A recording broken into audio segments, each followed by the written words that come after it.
2. You will hear a talk about young people living on their own. Listen carefully and answer questions 11 to 12.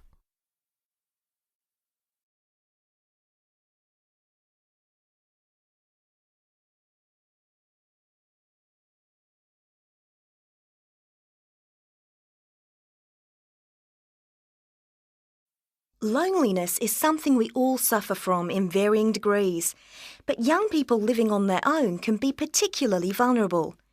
Many who leave the family home find they are less confident and have more difficulty in finding their feet than they expected. Often, going to work or study in another town or city will be the first time they have lived away from home. Although this may sound like an adventure for those dying to get away from the glare of the parental eye, for others it is a daunting prospect which generates apprehension, uncertainty and even fear.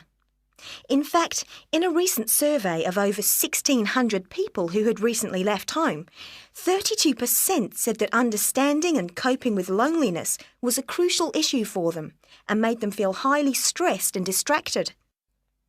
An annual report by researchers last year recorded a noticeable increase in the number of individuals with homesickness, transition and isolation issues.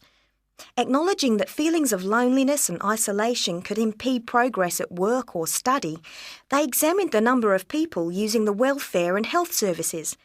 They found that young people in particular were prone to difficulties. Last year, 61% of all people using counselling services were aged under 30, and of this group, 57% were men.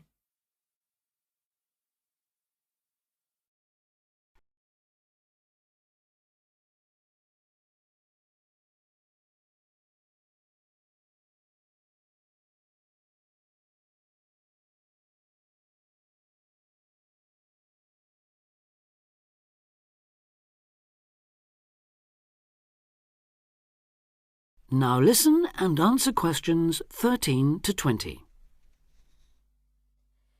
Leaving home involves a major change in lifestyle, work patterns and degree of independence. You will be away from home, family and friends and are no longer supported by familiar surroundings. For this reason, in the first year, a lot of young people suffer from loneliness.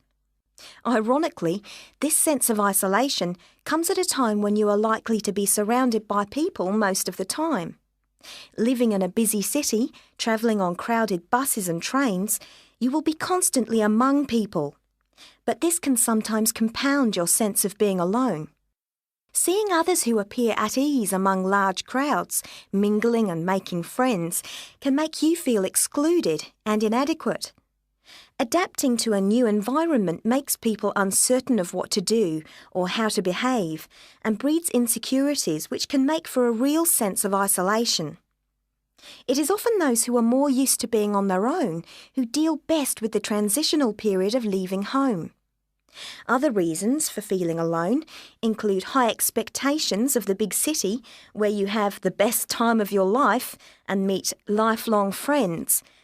It may be the first time you have had to make new friends since you started primary school, and perhaps you are reluctant or finding it hard to replace old friends whom you miss. There are also pressures to juggle work and socialising, which may leave you feeling left out. Or it could be that you have a long-distance relationship and feel torn between your new lifestyle and that special person who lives so far away. Because loneliness can leave you with a sense of low self-esteem, where you become self-conscious and feel you have been rejected, it is very difficult to overcome.